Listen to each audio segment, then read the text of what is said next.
Hey guys, what's going on? It's Don here from Novaspirit Tech and welcome back to the channel. And today I'm going to be showing you guys an ultimate TrueNAS build using the ZimaBlade. So let's get started.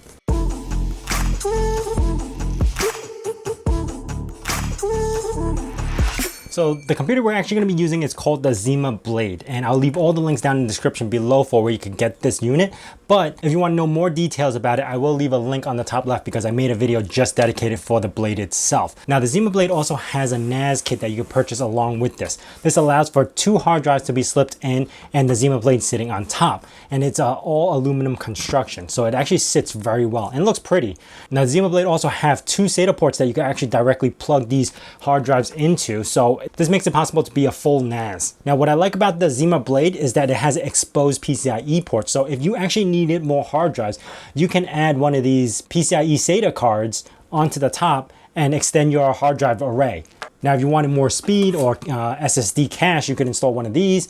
Because it has the exposed port, you could just basically install anything you want on there, including graphic cards if you want to do Plex Media Server and you need a graphic card to transcode the videos. Now why I call this the ultimate TrueNAS build is because it's so flexible because of that exposed port. Now furthermore, the ZimaBlade allows you to install your own RAM onto there, so it's not soldered onto the board. You can use up to 16 gigs. I currently have only 8 gigs on here, which is the minimum requirement to use TrueNAS, and it's more than enough for what I need it for. Now all in all, running this setup with the 2 hard drives on boot up, I only see about 16 or 15 watts being used.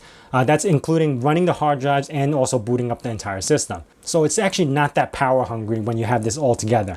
Now the operating system I chose, I said it a few times already, which is TrueNas Scale. Unless you are planning to use this solely as a NAS and not install any type of other applications on there, you can use TrueNAS Core, but I would recommend using TrueNAS Scale. Installing it was a breeze. I mean, you have the 32 gigabyte eMMC internal storage already, so you just need to install it onto the 32 gigabyte, and then with extra hard drives, that's going to be your storage pool. So here we have the dashboard of TrueNAS Scale, and as you can see, it provides you with all the information right in the front page. You can see the system information, the TrueNAS help if you needed more help with this, CPU information, memory, storage, network, and if you got multiple networks, you could actually see them stacked up. Your data store or your pool, and then your actual interface itself. You can actually change this around if you want or disable certain things. So if I didn't want system information or help, it would take them out of the category and you'll just see what you want. So those are the things that you have. Now next we have storage, and this is a very important part of TrueNAS. ZFS is a very good file system for NASs. There are many benefits to using ZFS, especially for data loss prevention. They have a system called copy to write. They have a data integrity system check, snapshots. There's just a ton of things about ZFS that you can benefit from for using in a NAS, especially the point where while it's perfect for this type of setup because you can actually just attach more storages to your pools, and for a setup like what we have going on with the ZimaBlade, we can just add another SATA card, something similar to this, and add an extra 4 hard drives, and it'll go right into the pool. Again, look into the ZFS file system. Take a look at the copy to write, which prevents data loss prevention due to power loss. You also have data integrity check, where every time you read or write, it will do a checksum just to make sure the file that you're getting is correct. And if it is incorrect, it will actually try to fix the file system for you right away. Anyway, there's a lot of stuff going on. So as far as the storage goes, you can just add to the pool if you got extra disk. So right now I have like a 4 megabyte SSD, like leftover SSD. I could add to this pool if I wanted to, or add more hard drives. Now, as far as DataSets goes, this is a little bit self-explanatory because you could actually just set up what the data you want in your storage pool. So you have a folder for share, you have for applications, then you have for virtual machines or whatever it is, and you set it up how much space you want to allocate for each type of data. Shares itself is where you would set up your network shares, and the most popular one we have is SMB or Samba.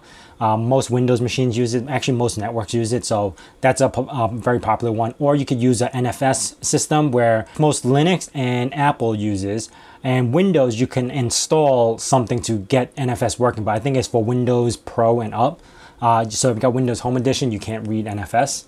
Data protection, I like that this is all included in one spot where you could either do rsync or smart test and all this stuff that you do. I actually run rsync personally just to back up my data. So I really like that it has a section for this. And I'll come back to this in a sec because there is something cool about this. Now, as far as network goes, you have your normal interfaces, your global configurations. If you got more network interfaces, this is where you would configure it for firewall rules or whatnot. Credentials, again, self-explanatory. You set up your groups, your users, who can access whatever data, what can they do. This is all within the services. And you do have directory services if you want to run Active Directory or LDAP, if you're running more of a Microsoft system in your house, and it's easier to configure. Now, it does support virtualization. It uses QEMU, so you can actually emulate the CPU as well, so it doesn't have to be the host CPU. So you can run virtual machines. I don't have any virtual machines running here, but it runs pretty well. I did install Debian before. Long story short, virtual machines, QEMU, works pretty good. Uses no VNC for pop-up. This is where I would call the ultimate part comes in for FreeNAS or TrueNAS. And this is where the apps come in. So apps are all Dockers or containers, and you can install them through available app channel over here. Now, when you first install this, the only catalog you get is the TrueNAS catalog, which only gives you about roughly 60 images that you can install, or 65 images that you can install. And it's pretty good. You got Prowler or WordPress, Jellyfin, stuff like that, Plex that you want to install through here, Minecraft. So there are a decent amount of stuff that you might want to use just from their default category libraries. But what makes this ultimate is I added TrueCharts. TrueCharts will give you, I think, 600 applications or 700 applications, a lot. So once I actually enable all, okay, it's select all, I got TrueCharts and TrueNAS on here.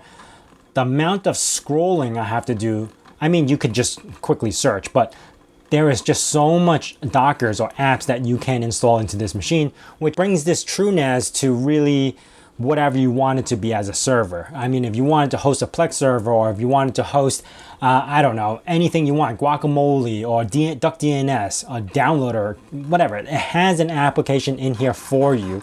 That's really what extends the capability of TrueNAS. It's all here. Now, installed applications is pretty easy to configure. I do have a few. I was playing around with Autobur. Remina is for remote desktop sessions. And then I am playing with Valheim with my son. We just started a brand new server on here. So you do have a Valheim Docker as well. You can manage your images through here. If it's something you're not using, you just delete it or manage it yourself. There's a bunch of stuff. Now, if you want to install your own, you could just go launch Docker. And if you have the proper settings or the repository images that you want, if you installed any type of Dockers before, either through my Pi hosted series or anything, you'll be familiar with this. You have entry points, environmental variables, networking.